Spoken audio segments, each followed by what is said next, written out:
Hello दोस्तों, आप लोग का स्वागत है मेरे यूट्यूब चैनल पे। आज की इस वीडियो में दोस्तों हम लोग जानेंगे एसएससी जीडी 2027 की तैयारी कैसे करें, इसका नोटिफिकेशन कब तक आएगा और इसका एग्ज़ाम कब तक होगा। जीडी 2027 का तैयारी कैसे करें, क्या सिलेबस बदल गया है, ये सभी जानकारी आज हम इस वीडियो में जानेंगे। सबसे पहले इसका फॉर्म की बात कर लेते। इसका फॉर्म एसएससी कैलेंडर के हिसाब से सितंबर में आने की संभावना है, जो कि एसएससी का कैलेंडर अभी डिले चल रहा है। एमटीएस का फॉर्म जो कि जून में आना था अब तक नहीं आया है। इसके हिसाब से एसएससी मतलब सीएचएसएल का भी फॉर्म आना था, जो कि अभी तक नहीं आया एसएससी कैलेंडर के हिसाब से। तो इसलिए हम लोग मान सकते हैं कि एसएससी जीडी का नोटिफिकेशन डिले हो सकता है।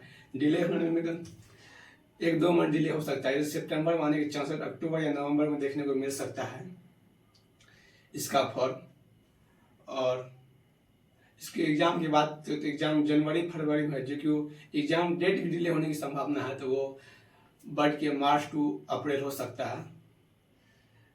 एग्ज़ाम की बात करते हैं, तैयारी कैसे करें। सबसे पहले आपको किसी भी टीचर का बैच परचेज करना है। बैच परचेज करने के बाद उसको आपको अच्छे से पढ़ना है और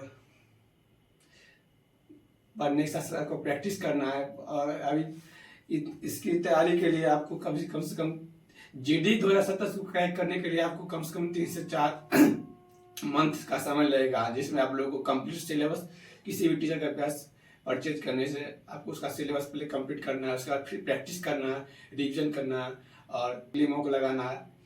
अगर आप फ्रेशर है तो आपको सबसे पहले बैच परचेज करना है, उसके बाद आपको सिलेबस कंप्लीट करना है, रिवीजन, प्रैक्टिस प्लस मॉक। ये मॉक देने के बाद उसको पहले एनालिसिस करना है कि कितना सही या गलत चीज़ों पे काम करना है, जिससे हमारा मॉक में अगले मॉक में अच्छे सुधार हो। लेकिन 2025 के अनुसार 2026 जिसमें हम सबसे पहले हिंदी की बात कर ले तो हिंदी में पहले प्रीवियस ईयर में पत्राचार, प्रशासनिक शब्दावली, विराम चिन्ह, नया टॉपिक जो कि 2026 में ऐड किए गए हैं, जो कि पिछले वर्ष यानी 2025 में देखने को नहीं मिलता था। और बात कर ले तो एक हिंदी टू इंग्लिश मतलब एक वर्ड आता है, जिसमें बड़े बड़े अक्षर को हिंदी इंग्लिश को हिंदी में हिंदी टू इंग्लिश एक वर्ड है वो जो कि हिंदी में ऐड हुआ है। और गद्यांश जो कि पहले बड़ा गद्यांश आता था, अब नॉर्मल गद्यांश जो सभी आसान से कर सकते हैं। और वाक्य शुद्धि देखने को मिलता है, विलोम शब्द भी देखने को मिला है, विराम चिन्ह तो बोले थी, विराम चिन्ह देखने को मिला है। और ये सब नया टॉपिक ऐड किया गया है। जैसे अब ये नहीं है कि मतलब 2027 की तैयारी कर रहे हैं तो कुछ पुराने टॉपिक जैसे पर्यायवाची शब्द, मुहावरे, लोकोक्तियाँ पढ़ना उसको भी है, क्योंकि उससे ही प्रश्न आ सकता है। लेकिन जीडी 2026 के एग्जाम में उससे उतना प्रश्न देखने को नहीं मिला, जिससे नए टॉपिक से प्रश्न देखने को मिला है।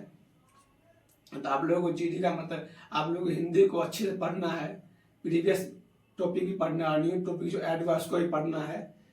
बात करें जीके जीएस, तो जीके जीएस में भी कुछ चेंजिंग देखने को मिला है। स्टैटिक भर के पूछा गया है इस बार। और साइंस में बायोलॉजी से भी क्वेश्चन पूछा गया है। तो जीके जीएस मान के चलिए मतलब प्रीवियस 2025 से 2026 में उतना बदलाव देखने को नहीं मिला, इतना हिंदी में बदलाव देखने को मिला है। मैथ की बात करें तो हम अर्थमेटिक मैथ और एडवांस मैथ में इस बार क्वेश्चन भर के पूछा गया है, जिससे मेंसुरेशन क्वेश्चन पूछा गया है, नंबर सिस्टम पूछा गया है, एलसीएम एचसीएफ पूछा गया है। और अर्थमेटिक मैथ में प्रॉफिट एंड लॉस से भी क्वेश्चन आया है। सबसे ज़्यादा अर्थमेटिक में पूछा गया time, speed and distance question, जिसमें बोट एंड स्ट्रीम, रेस, इस सबसे ज़्यादा क्वेश्चन पूछने लगा है। बात करें रीजनिंग में भी टॉपिक चेंज हुआ है। प्रीवियस ईयर में 5 साल के ईयर में एक